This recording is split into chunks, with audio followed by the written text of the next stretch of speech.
Phase two is, George did a very good job of describing what we've done. Now I want to tell you what we're planning to do. Now we've got this fiber in this connecting all of our substations. What's going to be next is trying to get it further out into our system so that maybe if you're interested in having the ability to communicate better with the office from your houses, that you can do that. So it's the way with this whole project is brand new to us. Let me first say that, because we've been doing electricity for about 75, 80 years now, and this is brand new territory for us. What we do know is what we don't know.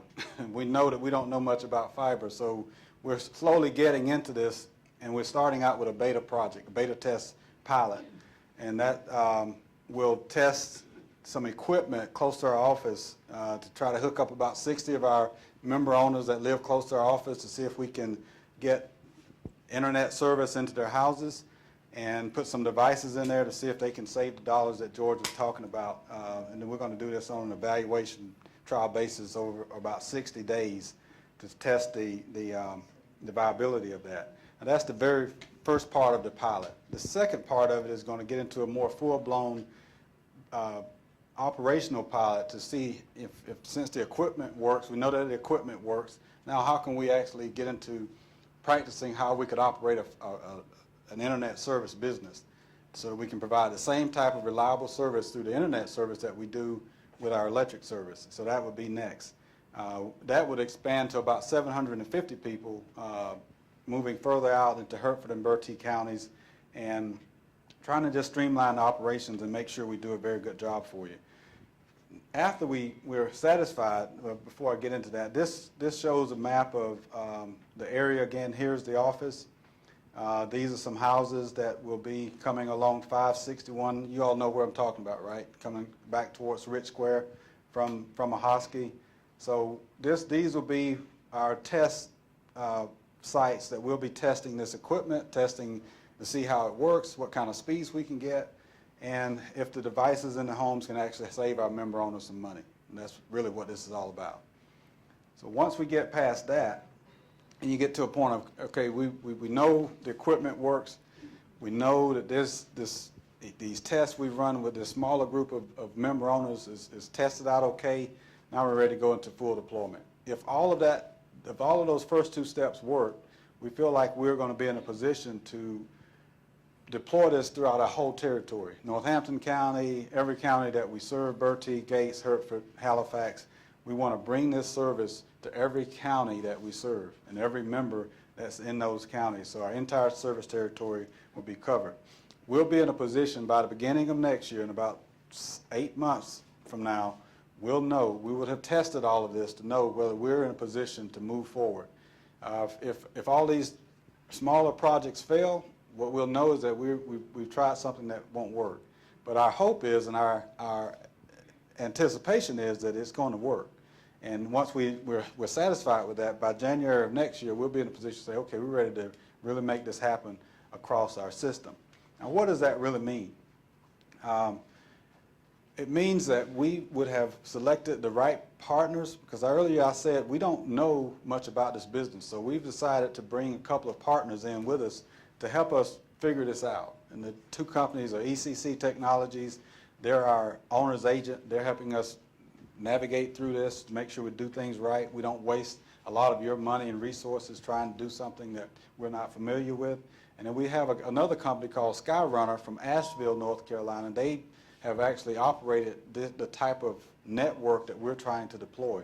So we've asked them to come over to the east and operate an internet service, a wireless internet service for our member owners. And they've agreed to do that, and we're already in the process of working with them. So those are our partners, and this is how the whole process would look. The reason we feel that we can deploy it to our entire service territory, because Roanoke Electric has taken on, our board has decided and agreed that we're going to make this investment into our system, just like we would with lines, transformers, poles, everything else. We feel that this type of network is important for our system, and our board has decided that we're going to make this investment to make it available to all of our members once we're satisfied that it works. And we have already created a company that would be legally able to run an internet business called Roanoke Connect Holdings. That's a requirement. That's just a legal requirement that we have to go through to make sure we can do this. And then we have Skyrunner, who's going to operate it for us. So Roanoke Electric will make the investment. We're going to run it through our what we call CLEC company to legally run an internet service company that would have the smart grid technologies that's attached to it, and we'll get Skyrunner to operate it for us. This is just a quick picture of, I told you that this company is from Asheville, North Carolina. This is a quick picture of a network that they built over in Asheville. My only point here is to let you understand that this is a wireless system, which means that we will be putting devices up very high on the poles that will have a clear line of sight to your houses that can transmit the data to let you have internet service at your homes. That's how it works. And they're good at it. They've done this over in the mountains. They can do it in the mountains. I think they can come over here and do it in the flat land. We just got more trees than they have. We're going to have to figure that part out. So let me introduce another term that we call smart grid. What smart grid really means is that we're going to operate our electrical system a whole lot smarter using devices that can help us allow you to save money. That's really what that means.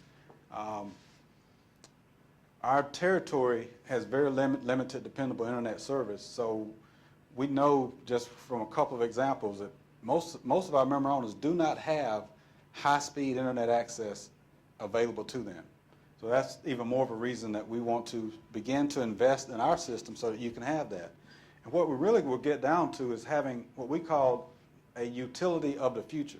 As we look at things, as we look at trends, as we look at where technology is going, as we look at how people are using smart devices in their homes to save energy, to operate their homes a lot better, the utility company has to keep up with that. And at where we are now, without this type of infrastructure, without making this investment, we know we're behind the curve. So that's another reason we've decided that broadband is a critical part of our infrastructure from the electric cooperative standpoint. Your expectations as member owners is changing.